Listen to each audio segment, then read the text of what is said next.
Well, well, well, look who it is. It's you. I'm glad that you're here.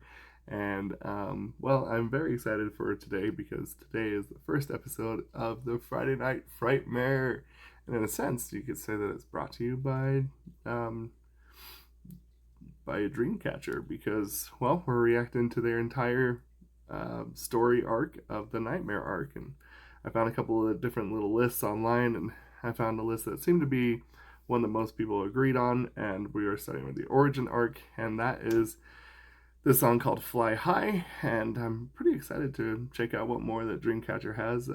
Their first song that I reacted to, I absolutely loved, so I am just like super stoked to see how it goes in a storytelling kind of way. As you may or may not know, I'm also writing books on the side of doing YouTube, and I am actually in love with storytelling, and I'm actually kind of excited to see how this goes through in the terms of musicality and putting all this together, and with K-pop and like Dreamcatcher and like it being kind of like a K-pop rock theme, and it's just, I don't know, it's been very cool.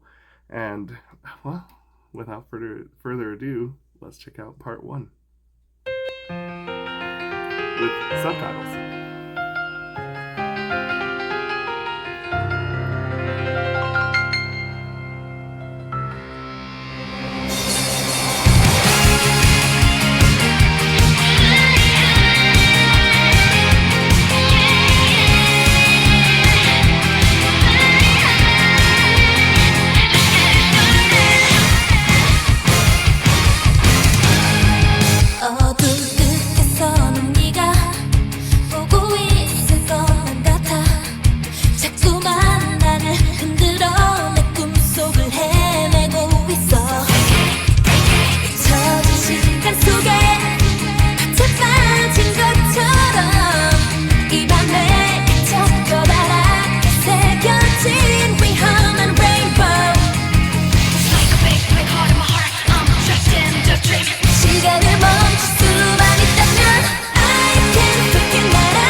뭔가 날 끌어당기지 벗어나려고 했어 갖고 싶어지는 걸 절대로 멈출 수가 없어 다시 고친 장미처럼 헤어날 수 없을걸 거울 저편에 아름답게 펼쳐진 위험한 레인보우 It's like a big black hole in my heart I'm trapped in the dream 시간을 멈출 수만 있다면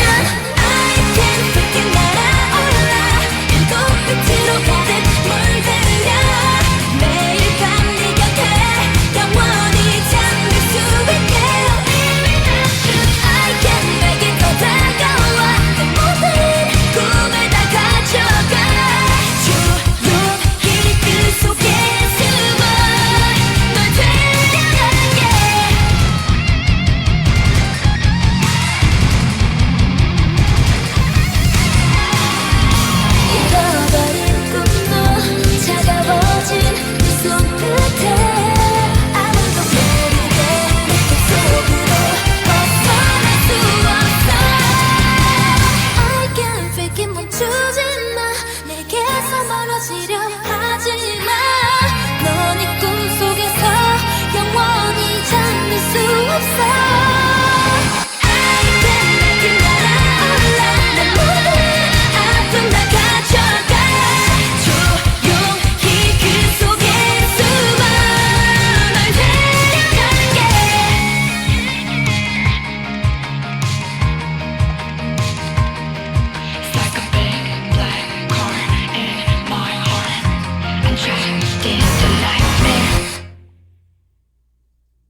Huh. Okay. It kind of feels like Jack Skellington, right, in the middle of the movie. What does it mean? What does it mean? Musically speaking, yeah, they have my full attention.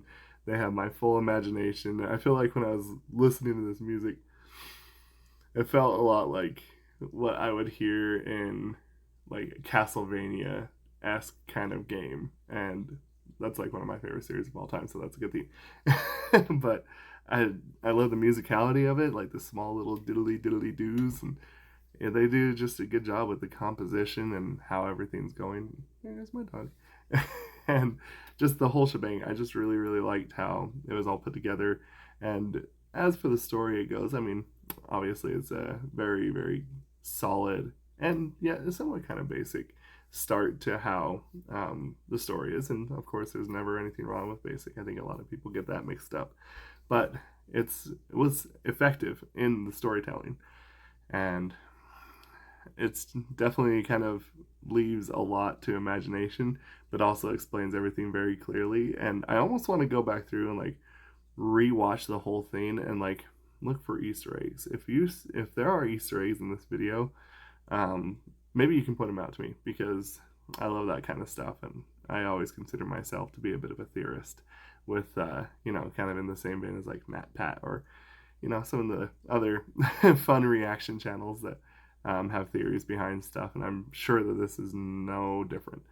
And so if I miss any Easter eggs, I would kindly implore to let me know if I've missed anything. But yeah, I really like the whole. As I always talk about, structure is everything to me, especially when it comes to music. And structurally speaking, I really like how um, Dreamcatcher puts all of their structure together. It clicks in this primitive part of my brain that's just like, yes, yes. I love the motif. I love the vocal patterns. I love the harmonizing. I love the feel of like airiness, but like it's kind of ominous, and then kind of like Victorianness of it all. And I don't know. It's really got a hold of my imagination, and this is just part one.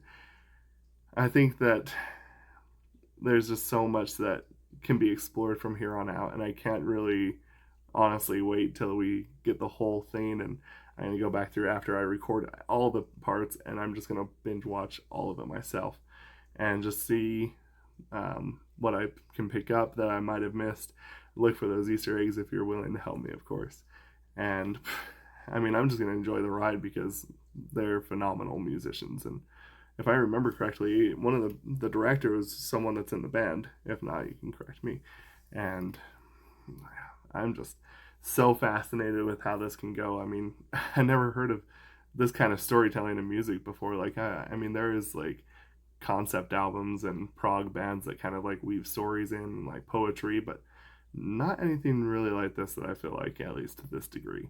So I'm really excited to see how they kind of tie everything together, just because like this is one both very plainly told, but also has a lot of ways that it can branch out, and I'm very excited to see what they can do with this. And I just love the musical ability of these ladies. They're fantastic, and it's just right up my alley in a lot of senses. And I can't speak more highly of them. They have been some of my favorite things that we've reacted to since we started down this journey. And I'm kind of glad to be part of the Insomnia fandom at this point, because I feel like that this has just been very good textbook structural music making, and they're very talented. And I look forward for part two in the Frightmare on Fridays.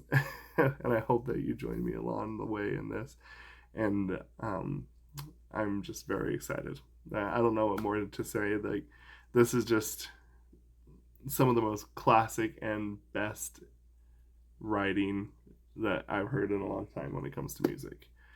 And so, I, yeah, bravo. Bravo, ladies. Bravo. And, I just really think that a lot of people don't understand how hard stuff like this is to make, because one, You have to think of the concept of the story. Then you have to think about how you're going to pair the music with the story.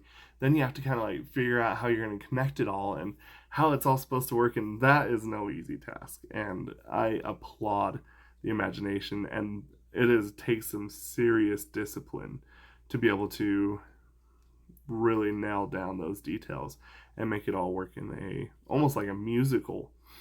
And yeah, beautifully done. And I'm excited for part two. Anyway, I really just am so happy that you're all here to watch this with me. This is a fun time. I feel like that this is a really good and positive thing, and these ladies are just top notch. It feels a little bit interesting from some of the comments that people have made that they, I guess, aren't as big in Korea as they are kind of like outside of Korea, and that kind of strikes me as strange because they are just every bit as talented as everything else that we've reacted to. And I don't know, maybe it's just the difference in culture. From what I understand, I guess that like rock and metal isn't super popular over there right now, but maybe this is the pathway to it. Who knows? I don't know. It changed me. It's just something that I never expected to ever hear in my life.